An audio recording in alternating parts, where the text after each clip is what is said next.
નમસ્કાર વિદ્યાર્થી મિત્રો, આજના વિડીયોમાં આપણે શીખીશું આસપાસ પર્યાવરણ સ્વાધ્યાય પોથી ધોરણ 5 અને પાઠ નંબર 2. પાઠનું નામ છે સાપ અને મદારી. તો સૌથી પહેલો પ્રશ્ન છે એમસીક્યુ. તો એમસીક્યુમાં પહેલો પ્રશ્ન છે સાપને નચાવવા માટે મદારી ક્યુ વાદ્ય વગાડે છે? તો જવાબ આવશે સી, બીન.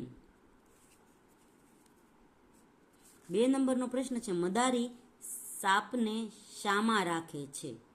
તો જવાબ આવશે બી, વાંસની ટોપલીમાં. 3 નંબરનું છે સર્કસમાં નીચેનામાંથી કયા પ્રાણીને પાંજરામાં રાખવામાં આવે છે? તો જવાબ આવશે ડી, વાઘને.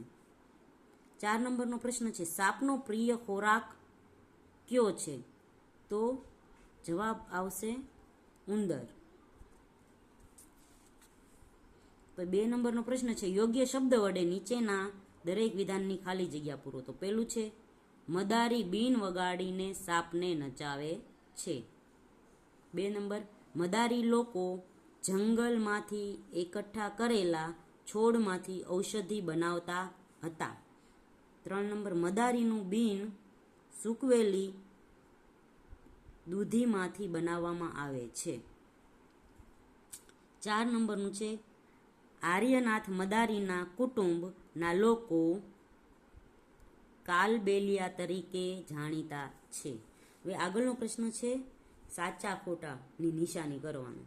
તો પહેલો છે મદારી સાપને પતરાની મજબૂત પેટીમાં રાખે છે. તો તેમાં આવશે ખોટું. 2 નંબરનું છે મદારી ઝેરી સાપને ઓળખી શકે છે. તો જવાબ આવશે સાચું.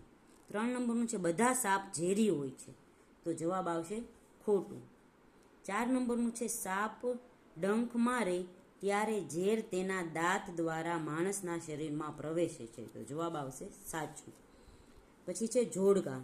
એમાં પહેલું છે સાપ, તો એની સામે આવશે મદારી. બળદ, તો તેની સામે આવશે ખેડૂત. ગધેડું, તો તેની સામે આવશે કુંભાર. પછી છે 4 નંબરનું બકરી, તો તેની સામે આવશે ભરવાડ. આગળનો પ્રશ્ન છે નીચેના પ્રશ્નોના એક એક વાક્યમાં ઉત્તર લખો. તો પહેલો પ્રશ્ન છે આર્યનાથે બીન વગાડવાની કલા કોની પાસેથી શીખી હતી? તો જવાબ છે આર્યનાથે બીન વગાડવાની કલા તેના કુટુંબના સભ્યો પાસેથી શીખી હશે. 2 નંબરનું છે મદારી આર્યનાથના દાદા રોશનનાથજી કઈ બાબતમાં ખૂબ જ પ્રખ્યાત હતા? તો આર્યનાથના દાદા રોશનનાથજી સરળતાથી ઝેરી સાપ પકડવામાં ખૂબ જ હોશિયાર હતા અને પ્રખ્યાત હતા. 3 નંબરનું છે મદારીઓ ઔષધિ શામાંથી બનાવે છે? તો જવાબ આવશે મદારીઓ ઔષધિ જંગલમાંથી એકઠા કરેલા છોડમાંથી બનાવે છે. 4 નંબરનો પ્રશ્ન છે આર્યનાથના પિતાજીને સાપની બાબતે આર્યનાથને શું શીખવ્યું હતું? આર્યનાથના પિતાજીએ સાપની બાબતમાં આર્યનાથને શીખવ્યું હતું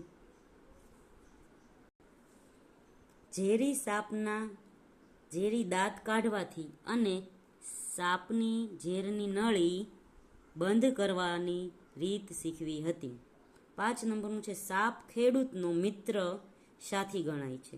તો જવાબ છે સાપ ખેતરમાં પાકને નુકસાન કરનાર ઉંદરને ખાઈ જાય છે, તેથી તે ખેડૂતના મિત્ર ગણાય છે. 6 નંબરનું છે ભારતમાં જોવા મળતા કયા પ્રકારના સાપ ઝેરી હોય છે? તો જવાબ છે ભારતમાં જોવા મળતા કોબરા, કાળોતરો, રસેલ, વાઇપર અને સ્કેલ્ડ વાઇપર, તેને કે ફુરસા, એ 4 પ્રકારના સાપ ઝેરી હોય છે. પ્રશ્ન નંબર 7 છે તમે કયા પ્રાણીઓને મનોરંજન માટે ઉપયોગમાં લેવાતા જોયા છે? હા, મેં હાથી, ઘોડા, વાઘ, સિંહ, રીંછ જેવા પ્રાણીઓને મનોરંજન માટે ઉપયોગમાં લેવાતા જોયા છે.